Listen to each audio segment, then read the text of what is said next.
5 janvier 2010. Échapper à l'histoire. Ce mot de Malraux. Un homme actif et pessimiste sait où ce sera un fasciste, sauf s'il a une fidélité derrière lui. Voilà qui rappelle les années 30 du siècle dernier. En sommes-nous si éloignés ? Certes, le marxisme s'est effiloché au fil du temps, mais n'est-il pas seulement en sommeil ? Son réveil, et l'hypothèse n'est pas absurde devant les crises à répétition du capitalisme, n'appellerait-il pas celui de son frère ennemi ? Staline et Hitler sont inséparables, tout comme l'internationalisme convoque le nationalisme à des noces de sang.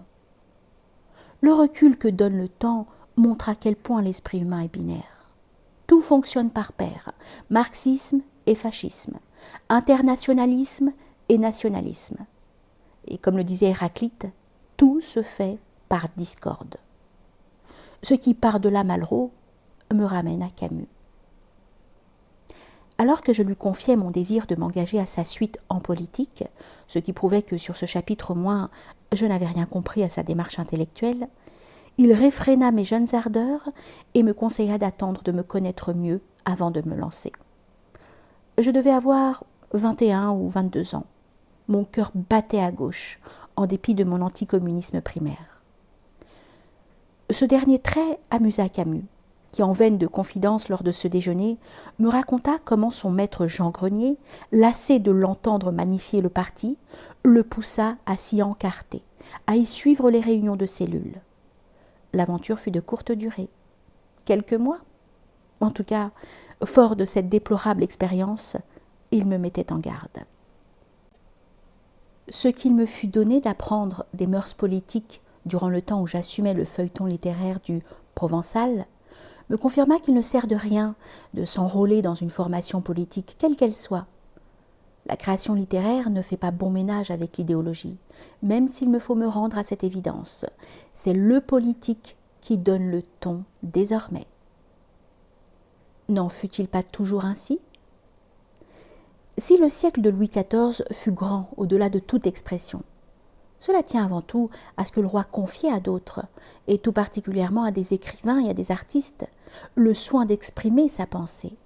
Du coup, l'idéologie dominante prenait les riantes couleurs d'un idéal. Les choses se compliquèrent avec Napoléon, l'homme et la fonction tendant à se confondre en une vision petite bourgeoise. C'en était fini de la sacralisation du pouvoir. Depuis lors, nous ne descendons plus les marches du palais, nous les dégringolons. Chacun emporte avec soi, tel un voleur à la tire, une infime part du sacré qui fit la grandeur et la hauteur des siècles médiévaux et qui, qu'un se poursuivit jusqu'à la Révolution. La monarchie et la religion d'un côté, la République et la laïcité de l'autre. 1000 ans contre 2 siècles. Ne nous étonnons pas qu'il subsiste des nostalgies. Et comment compenser cette absence de sacralisation due à la laïcité, cette confusion mortelle entre l'individu et sa fonction, si ce n'est en se vouant et se dévouant à une cause, puisqu'on ne nous offre plus l'occasion d'admirer ? Au XXe siècle, sous l'empire de l'industrialisation, la cause fut ou communiste ou fasciste. En l'absence d'un idéal possible, elle fut avant tout idéologique. Les frères ennemis avaient en commun une sainte détestation de la religion. Pour eux, le royaume était tout de ce monde. À l'espérance se substituait l'espoir. L'absurde, cette insupportable absence de Dieu, allait marquer les années qui suivirent la Seconde Guerre mondiale. M'étonne ceci. Personne n'a vu, et moi encore moins que quiconque, que la chute de l'Allemagne hitlérienne allait entraîner à terme la chute de la Russie stalinienne, prélude à l'effondrement mondial de l'idéologie. Puisque tout se fait par discorde, tout se tient. Nous sommes à l'heure qu'il est dans une sorte de no man's land de la pensée. Si Dieu est mort, comme ne cesse de le proclamer Nietzsche, alors nous devons nous convaincre que l'homme est mort. Au vrai, je ne suis pas éloignée de le croire. Si je m'en rapporte au visage sans regard que je croise tous les jours, des âmes mortes, que la plupart de nos contemporains et moi-même ne suis-je pas une âme morte, si je me réfère à certaines âmes qui brûlèrent d'amour et d'abnégation en d'autres siècles. Au secours, Pascal. Que nous dit Malraux? Il nous faut nous défier d'un homme actif et pessimiste. Je fus actif et pessimiste. De là, assurément, un sens aigu du tragique. George Steiner a-t-il tout à fait raison d'affirmer que le sens tragique de la vie est une notion de droite? Sans doute en ce qui concerne le comportement le plus immédiat, mais plus sûrement religieux, ou si l'on veut, spirituel, puisque le tragique est lié à l'idée que nous nous formons de nos fins dernières. Mais suffit-il d'être actif et pessimiste pour devenir un fasciste? Poser la question marque les limites de la définition. Car enfin, hormis dans leurs manifestations sportives, je ne vois aucune trace de fascisme dans nos sociétés occidentales. Pour cette raison très simple, l'essence même de la pensée fasciste étant d'être réactionnaire, il n'y a pas lieu en ce moment de céder à l'esprit de réaction. Contre quoi réagir désormais? La nation n'est pas en danger. Elle se dissout peu à peu dans un ensemble économique régional de plus en plus vaste, avant de disparaître dans le grand emportement mondialiste.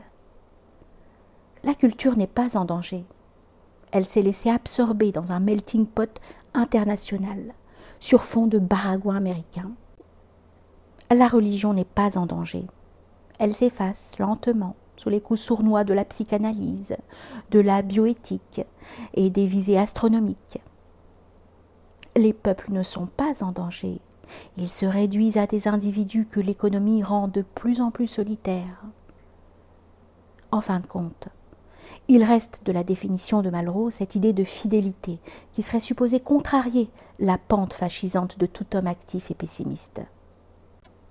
Encore faudrait-il déterminer de quelle fidélité il s'agirait. Le fasciste ne se caractérise-t-il pas par une fidélité inconditionnelle à la personne de son chef? Il convient donc de rechercher une autre fidélité. Longtemps, j'ai pensé au gaullisme. Est-ce si sûr? J'en doute à présent. Serait-il question d'une fidélité à Jésus quant aux chrétiens? Ou à Mohammed quant aux musulmans? Si tel devait être le cas, l'homme religieux, vraiment religieux, c'est-à-dire ordonnant sa vie en vue d'une eschatologie, ne pourrait en aucune façon se vouer au fascisme. L'indécision où je me trouve au sujet de Malraux et de sa définition de l'homme qui risque de devenir fasciste me démontre une nouvelle fois que la seule voie possible consiste à échapper à l'histoire, cette étroite et fugace contingence, afin de s'en remettre à la providence. Camus eut donc raison, ô combien, de me dissuader de me lancer en politique avant d'être assuré de me connaître. À l'évidence, si j'avais cédé à mon désir d'agir et de servir à 22 ans, sans doute mon existence en aurait été bouleversée et peut-être eusse-je réussi à me faire un nom en politique, mais comment aurais-je pu me rejoindre l'âge venu? Question redoutable. Notre éducation comme notre instruction nous détourne de l'essentiel. La connaissance de l'être intérieur qui nous habite. Pis même, non contente de nous en détourner, elle le nie en l'accablant sous les oripeaux de l'être social, de l'être psychologique, que sais-je encore. Il reste que cet être-là, qu'il vit, se développe en nous sans que nous en ayons conscience. Un beau jour, comme on dit dans les mauvais romans, le voici qui se fait entendre. Cela m'est arrivé notamment en l'église Saint-Gervais, tel mercredi des cendres, et qu'il s'impose avec fracas.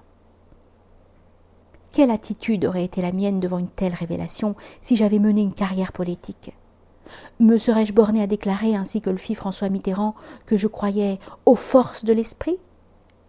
Aurais-je tout abandonné de ma vie précédente? De quel reniement tout cela se serait-il payé?